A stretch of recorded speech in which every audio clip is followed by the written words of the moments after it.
Welcome to our development diaries, a series of videos from playing with fire simulations. These will show the development of our content within VBS2. Please note that all the content shown is work in progress and it doesn't represent the final product. Our current project is a multi-agency training simulator incorporating police, fire and paramedic emergency services. In this video we see our first custom vehicle model, a fire engine. This is based on a real-life Iveco medium-sized pump vehicle. We have simplified the model with a minimum interior for our first attempt. This creation has allowed us to understand the Bohemia tools and the processes needed to create vehicles within VBS2. Let's have a look around the fire engine.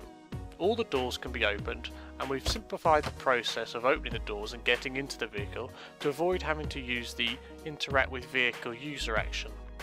This means that we can bind the process to custom keys or a controller in the future.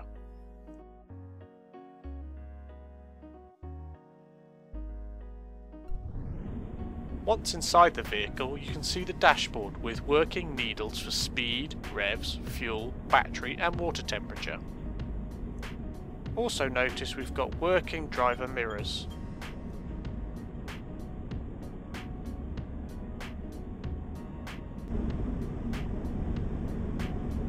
As we start the engine and manoeuvre the vehicle around, you can notice we have working headlights, brake lights and turn signals. If the vehicle is in reverse, note the warning alarm sounds.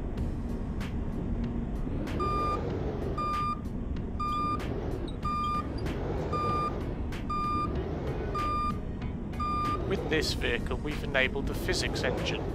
This means that the vehicle sways and pitches a bit more realistically.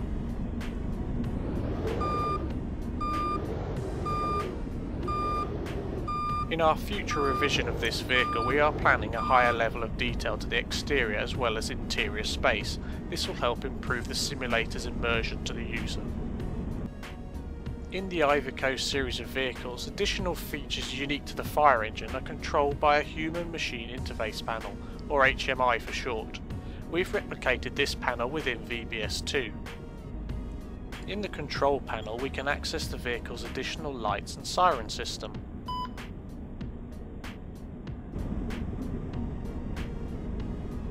For this demonstration we've added a series of sirens which can be toggled using the control panel. Changing or adding new sounds is a fairly simple process.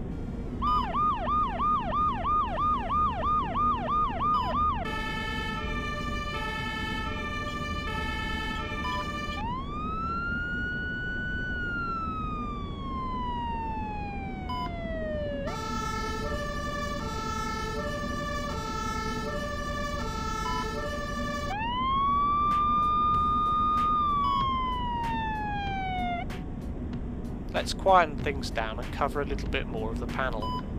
Various vehicle information can be accessed from the control panel, and we've also added a vehicle reversing camera.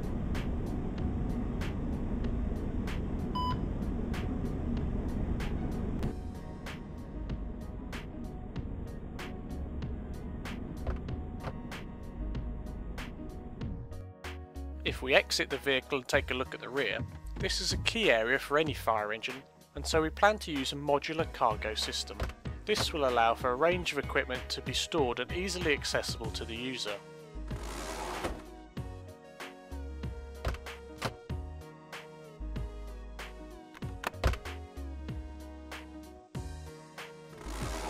In this demonstration, the coloured cubes represent a variety of different equipment which could be carried. This allows the user to quickly identify items and allow them to simply select an item to pick up without needing to access any further menus or interfaces. The coloured cubes are currently only placeholders.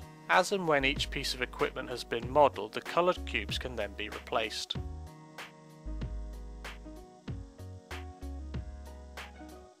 To give you an example, traffic cones are picked up from the vehicle and then can be placed on the ground.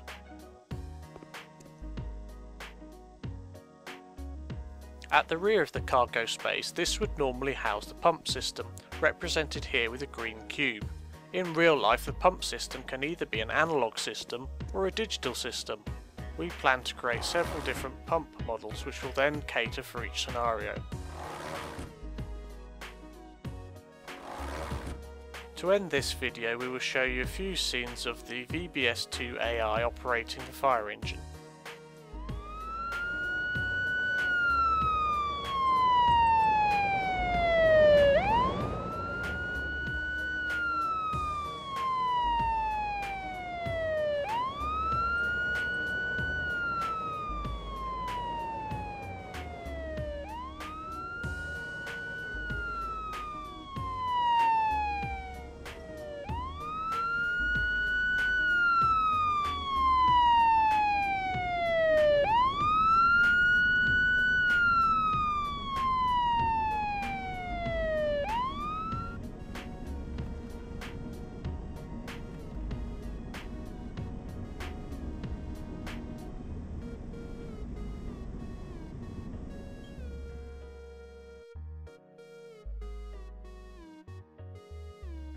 If you're interested in us creating content for your organisation, please do contact us.